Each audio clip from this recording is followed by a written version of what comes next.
Bonjour.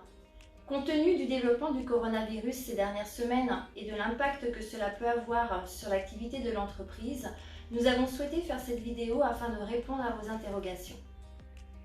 Outre les recommandations sanitaires comme se laver les mains ou éviter tout contact physique, vous devez également prendre des mesures au sein de votre entreprise, notamment éviter les déplacements professionnels de vos salariés dans des zones à risque. Et également aménager le poste de travail des salariés qui reviendraient de zones à risque, peut-être en mettant en place du télétravail. Malgré ces mesures, vous pouvez être confronté à plusieurs situations. La première est que vous ayez un salarié qui s'absente, soit parce qu'il est malade, soit parce qu'il est placé en quarantaine, ou bien parce qu'il doit veiller sur un de ses enfants de moins de 16 ans qui serait soit lui-même malade ou mis en quarantaine. Si l'absence est liée au coronavirus, la CPM ou la MSA indemnisera votre salarié au même titre qu'un arrêt de travail.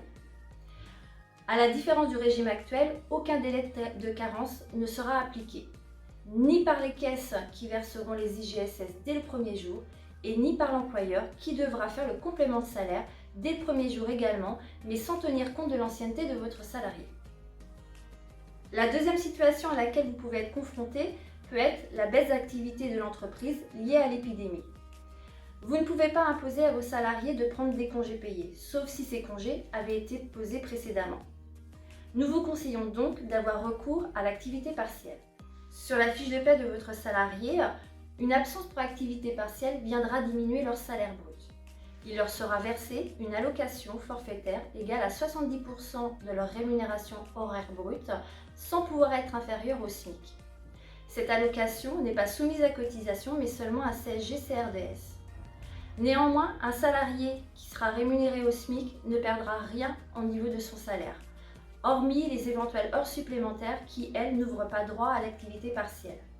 Par contre, un salarié qui aura une rémunération plus élevée aura effectivement un impact financier. Vous devez déposer ensuite une demande d'indemnisation auprès d'Adirect afin d'obtenir le versement d'une allocation qui va s'élever à 7,74 € par heure chômée pour les entreprises de moins de 250 salariés et à 7,23 € par heure chômée pour les entreprises de plus de 250 salariés. Une revalorisation de l'allocation serait prévue pour les entreprises de moins de 250 salariés à 8,04 € par heure chômée. Cette information reste bien sûr à confirmer. Même si cette mesure permet de diminuer le coût des salaires, vous aurez malgré tout à faire face à des charges. L'URSSAF vous propose de vous accompagner si vous avez des difficultés de paiement afin d'échelonner le paiement des cotisations. Vous pouvez faire appel également au service social qui pourra répondre à l'ensemble de vos questions et éventuellement vous accompagner pour la mise en place de l'activité partielle. À bientôt!